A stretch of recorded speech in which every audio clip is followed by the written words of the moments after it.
नमस्कार, आप देख रहे हैं यूपी मीडिया। आइए जानते आज यूपी की ताजा और बड़ी खबरें। आज की पहली खबर है कि 48 घंटे में सगे भाई गुलफाम जीशान एनकाउंटर में ढेर। गाजियाबाद के यूट्यूबर सलीम वास्तिक पर चाकू से हमला करने वाला दूसरा आरोपी गुलफाम मंगलवार रात पुलिस एनकाउंटर में ढेर हो गया। गुलफाम मुख्य आरोपी जीशान का बड़ा भाई था। रविवार को जीशान का एनकाउंटर हो चुका है। दोनों पर 1-1 लाख का इनाम घोषित था। इंदिरापुरम में हुई मुठभेड़ में 2 पुलिसकर्मी भी घायल हुए हैं। एक गोली एसीपी की बुलेट प्रूफ जैकेट में फंसी। इस तरह पिछले 48 घंटे में दोनों सगे भाइयों को पुलिस ने ढेर कर दिया। गाजियाबाद में 5 मंजिला बिल्डिंग में भीषण आग। गाजियाबाद के खोड़ा इलाके में मंगलवार देर रात एक 5 मंजिला बिल्डिंग में भीषण आग लग गई, जिसमें करीब 45 परिवार के लोग फंस गए। आग की सूचना पर डीसीपी ट्रांस हिंडन निमिष पाटिल और सीएफओ राहुल पाल मौके पर पहुंचे। अलग अलग फायर स्टेशन से दमकल की गाड़ियों को बुलाया गया, जहां दमकल की 10 गाड़ी लगी। करीब 50 फीट की ऊंचाई से सीढ़ी लगाकर दमकल के जवानों ने सभी 150 लोगों को बाहर निकाला। इनमें 20 लोग फ्लैट में धुआं भरने से बेहोश हो गए, जिन्हें अस्पताल में भर्ती कराया गया है। आग शॉर्ट सर्किट से लगनी बताई गई है।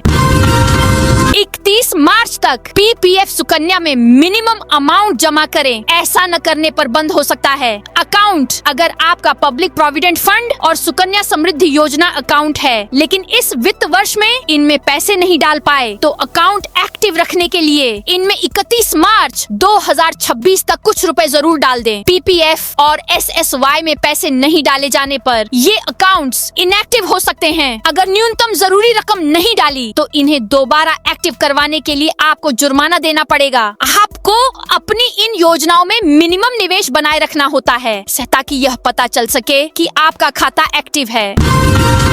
19 मार्च से जांची जाएंगी यूपी बोर्ड की कापियां। वाराणसी यूपी बोर्ड उत्तर प्रदेश माध्यमिक शिक्षा परिषद की हाई स्कूल और इंटरमीडिएट की परीक्षाएं चल रही हैं। वाराणसी में 118 केंद्रों पर परीक्षाएं संचालित हो रही हैं। 12 मार्च को परीक्षा खत्म होने के बाद कापियों के मूल्यांकन की प्रक्रिया शुरू हो जाएगी। इसके लिए पहले से ही तैयारी की जा रही है। कापियों के मूल्यांकन के लिए जनपद में 4 मूल्यांकन केंद्र बनाए गए हैं। इसमें शहर में स्थित पीएम श्री राजकीय क्वींस इंटर काइनलेज, निवेदिता शिक्षा सदन बालिका इंटर कॉलेज, भारतीय शिक्षा मंदिर इंटर कॉलेज और जेपी मेहता इंटर कॉलेज शामिल हैं। इनमें निवेदिता शिक्षा सदन और जेपी मेहता नए मूल्यांकन केंद्र बनाए गए हैं। 2500 से ज्यादा परीक्षकों की ड्यूटी लगाई जाने की तैयारी है। 12वीं पास 2 लड़कों ने 250 करोड़ ठगे। कानपुर में 12वीं पास 2 लड़कों ने 250 करोड़ की ठगी की। दोनों ने दिखावे के लिए 38 फर्जी कंपनी खोली। लोन कराने के नाम पर ई रिक्शा चालक और कई स्टूडेंट से पेपर लिए। पुलिस ने मंगलवार को मामले का खुलासा करते हुए दोनों को जेल भेज दिया है। पुलिस कमिश्नर रघुवीर लाल ने बताया, पीड़ित ई रिक्शा चालक के बेटे के खाते से 117 करोड़ का ट्रांजैक्शन मिला है। इसी खाते में मिले 1.5 करोड़ रुपए को सीज कर दिया गया है। आरोपियों ने ठगी के लिए बाकायदा पूरा गैंग बना रखा था। पुलिस 5 फरार आरोपियों की तलाश कर रही है। आधार अपडेट कराना है तो आपके लिए है ये खबर। इस शहर में खुलेंगे 9 नए केंद्र। आधार कार्ड में संशोधन के लिए अब आमजन को दफ्तरों के चक्कर नहीं काटने पड़ेंगे। जिले में 9 नए आधार केंद्र खोलने की तैयारी है। इन केंद्रों के स्थान का प्रस्ताव स्थानीय जनप्रतिनिधि डाक विभाग को सौंपेंगे, ताकि ग्रामीण और शहरी क्षेत्रों में समान रूप से सुविधा उपलब्ध हो सके। माना जा रहा है कि इससे वर्तमान केंद्रों की मनमानी पर भी अंकुश लगेगा। रुपया रिकॉर्ड निचले स्तर पर पहली बार 92.05 पर आया। मिडिल ईस्ट में बढ़ते तनाव और कच्चे तेल के बढ़ते दाम के कारण भारतीय रुपया आज 4 मार्च को अमेरिकी डॉलर के मुकाबले गिरकर 92.05 के रिकॉर्ड निचले स्तर पर पहुंच गया। इससे पहले जनवरी में रुपया 91.98 के निचले स्तर पर गया था। एक्सपर्ट्स का कहना है कि जब तक युद्ध शांत नहीं होता, रुपए पर दबाव बना रह सकता है। इस साल रुपए में अब तक 2% से ज्यादा की गिरावट आ चुकी है। इससे चलते यह 2026 में दुनिया के इमर्जिंग मार्केट्स की सबसे खराब प्रदर्शन करने वाली करेंसी में से एक बन गई है। इजराइल ईरान जंग। भारतीय विदेश मंत्रालय ने स्पेशल कंट्रोल रूम बनाया। अमेरिका, इजराइल और ईरान के बीच जारी जंग के बीच भारत के विदेश मंत्रालय MEA ने स्पेशल कंट्रोल रूम बनाया है। इसमें भारतीय नागरिकों के लिए कई हेल्पलाइन नंबर जारी किए हैं। MEA के प्रवक्ता रणधीर जायसवाल ने एक्स पोस्ट में इसकी जानकारी दी। ओडिशा 48 साल बाद जगन्नाथ मंदिर के रत्नों की गिनती। पुरी के श्री जगन्नाथ मंदिर के रत्न भंडार की बहुप्रतीक्षित गिनती और लिस्ट बनाने की प्रक्रिया आखिर शुरू होने जा रही है। ओडिशा सरकार ने 25 मार्च को दोपहर 12:12 से 1:45 का शुभ मुहूर्त तय किया है। रत्न भंडार भगवान जगन्नाथ, बलभद्र और देवी सुभद्रा के कीमती आभूषणों का खजाना है। 1978 की गिनती के अनुसार यहाँ 128.38 किलो सोना और 221.53 किलो चांदी के आभूषण हैं। ये गिनती 72 दिन चली थी।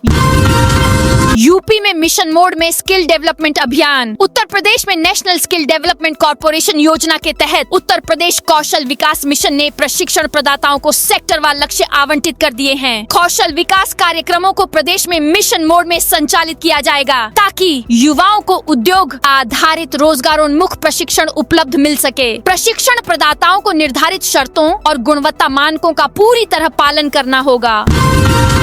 गौर पूर्णिमा महोत्सव में उमड़ा श्रद्धा का सैलाब। ब्रजमंडल की विश्व विख्यात होली के उल्लास के मध्य फाल्गुन पूर्णिमा के पावन दिवस पर श्री चैतन्य महाप्रभु का 540वां प्राकट्य महोत्सव वृंदावन चंद्रोदय मंदिर में दिव्य आध्यात्मिक आभा के साथ संपन्न हुआ। प्रातः काल से ही मंदिर प्रांगण में भक्तों की अविरल धारा प्रवाहित होती रही। नवीन प्रांगण में सुसज्जित फूल बंगला, 56 भोग, भव्य पालकी उत्सव, दिव्य महाभिषेक, अखंड हरिनाम संकीर्तन और पुष्पों की होली ने वातावरण को कृष्णमय बना दिया।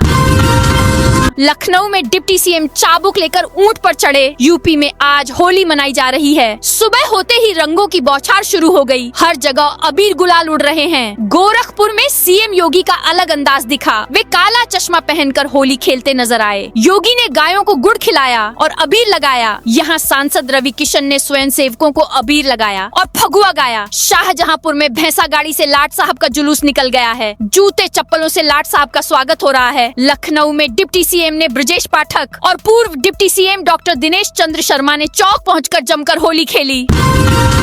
शंकराचार्य ने नकली या असली हिंदू मसला साइडलाइन किया। शंकराचार्य अविमुक्तेश्वरानंद और यूपी के सीएम योगी के बीच का विवाद थमने का नाम नहीं ले रहा। शंकराचार्य अब इस विवाद को गोमाता की सियासत पर शिफ्ट करने की तैयारी में जुटे हैं। वह वाराणसी से लखनऊ तक गोमाता को राज्य माता घोषित करने, बीफ के निर्यात पर प्रतिबंध लगाने की मांग कर रहे हैं। अविमुक्तेश्वरानंद 12 मार्च को लखनऊ में इसी मांग को लेकर हुंकार भरेंगे।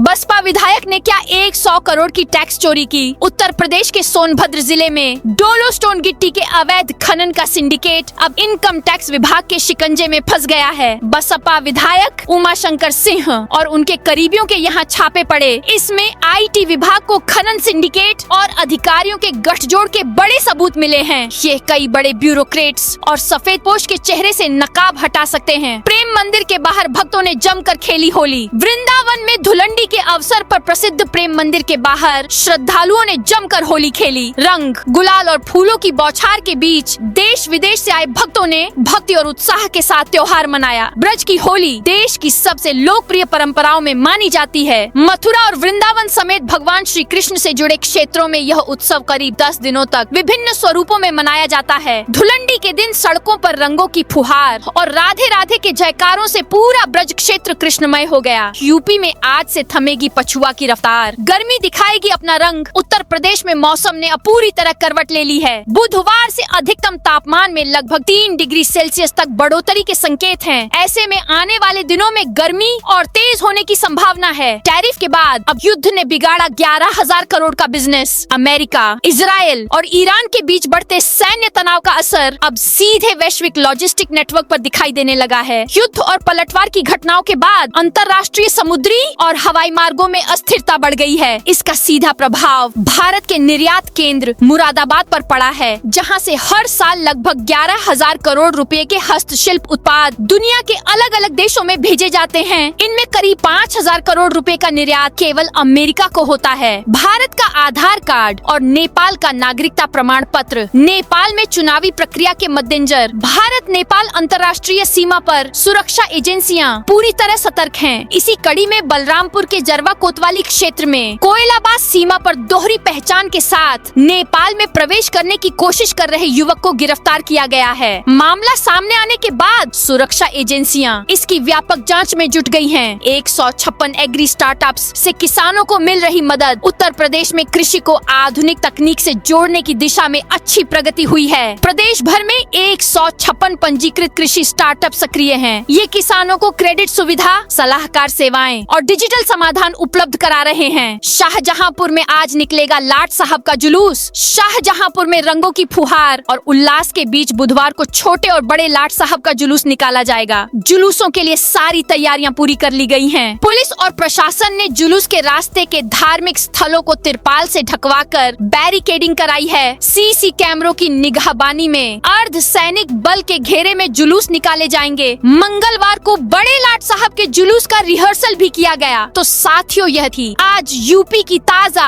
और बड़ी खबरें।